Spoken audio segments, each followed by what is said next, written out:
And Luna Vachon was one of the best-known professional wrestlers from the 90s and early 2000s. She came from a prominent Canadian wrestling family, which included Maurice Mad Dog Vachon, Paul Butcher Vachon.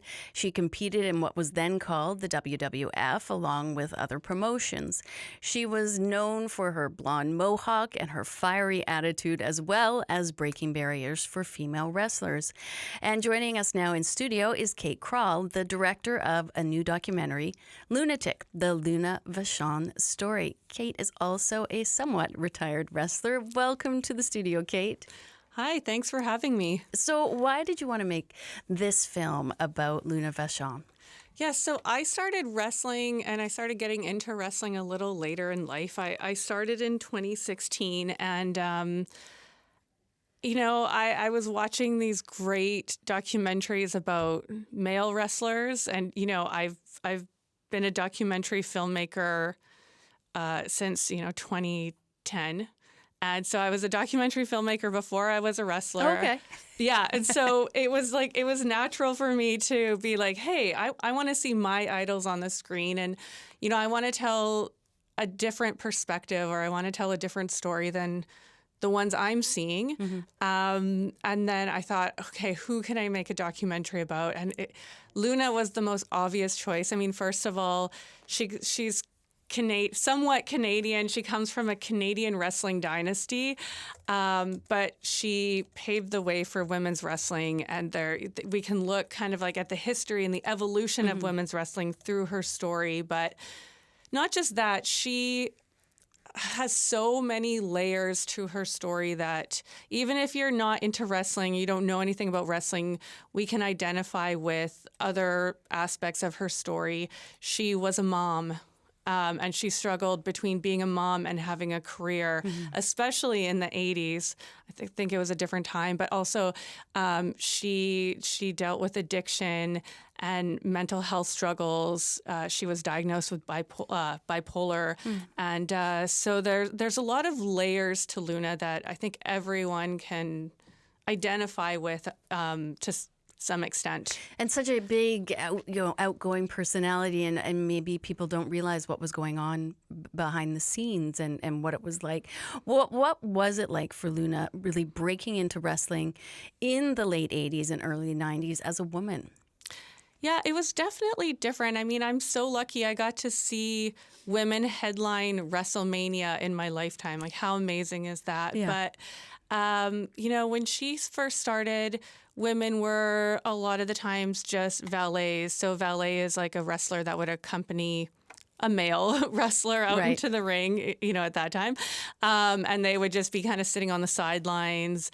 Or there would be one women's match in an entire wrestling show. So there'd be like 20 male wrestlers and 2 female wrestlers. So there would only be 2 spots for women on the card. Right. And then, for women in any male-dominated industry, it's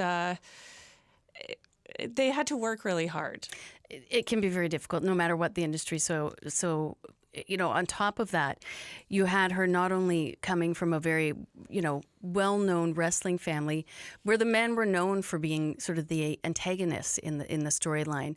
How different was it then for her to play the villain as a woman as opposed to the men in her family? Oh, that's a really good question.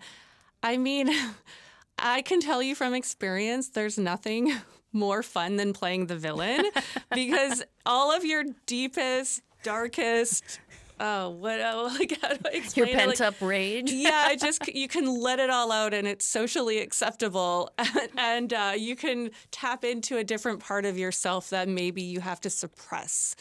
And she really modeled herself after her uncle, Mad Dog Vachon. That's how she got her growly voice. Mm-hmm. And I think playing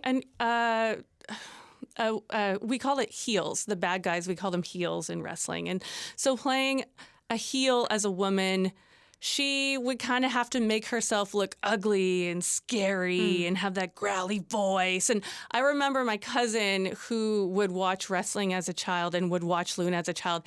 He said she was the first woman to ever make him cry. She would make little boys cry because she was that scary. Wow. Okay. Yeah. And you touched on earlier that she had a lot of personal struggles outside of the ring. What can you tell us about how that impacted her life? Yeah, I mean, her number one dream was to win the WWF Women's Championship belt. She never got it. She gave her life, as her son says in the film. She gave up her own kids for Vince McMahon, and she never got the belt, not even for a day. But as we explore in the film, it's like if you're, because I mean, I'm not saying anything we don't know. Wrestling isn't real. I mean, gravity is very real. Yeah. But the storylines, the winners. It's entertainment. It's entertainment. And so WWF needed a champion who they could rely on. And, Luna, when she was having bad days, she would be fighting with physically fighting with other wrestlers in the locker room. Or she wouldn't show up, or she would show up high, or they couldn't rely on her. And to choose a champion to represent your multi-million-dollar corporation, you need someone reliable. And she stood in her own way. By sharing Luna's story, do you think that it can make it easier for other wrestlers to talk about maybe their own issues that they face in and outside of the ring? Yeah, I mean, that was one of my biggest goals with this film was we're talking about mental health a lot now in 2025. Mm-hmm. I mean, back in Luna's day, it was taboo. You didn't talk about it. You didn't talk about going to therapy.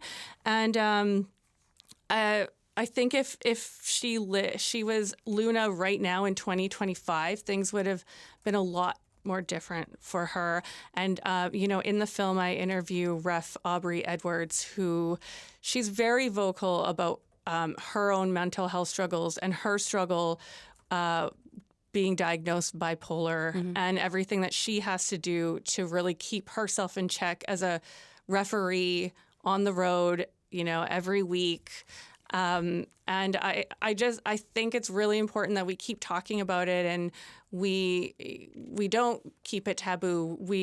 It's an open subject that we can all talk about and understand. And just because you're struggling with your mental health, it doesn't diminish your value. Mm. Is that what you think her legacy will be? Or she stand for so much more? She stands for so much more. She really was a pioneer for women in the sport. And I don't want her legacy to just be her mental health at the end of the day. I want her, she just wanted to be loved. That's what Luna always wanted, was to be loved. And she died alone. And towards the end of her life, she was a tow truck driver. And I think she's looking down at us right now and seeing that we're still talking about her and seeing the impact she's had. Mm-hmm.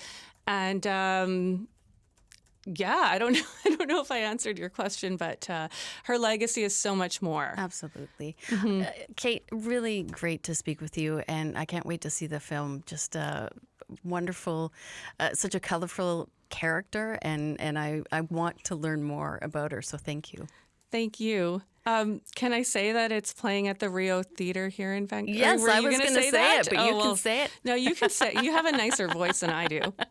All right, I will say. Kate Kroll is the director of Lunatic, the Luna Vachon Story, and its Vancouver premiere is tomorrow at 6:15 at the Rio Theater.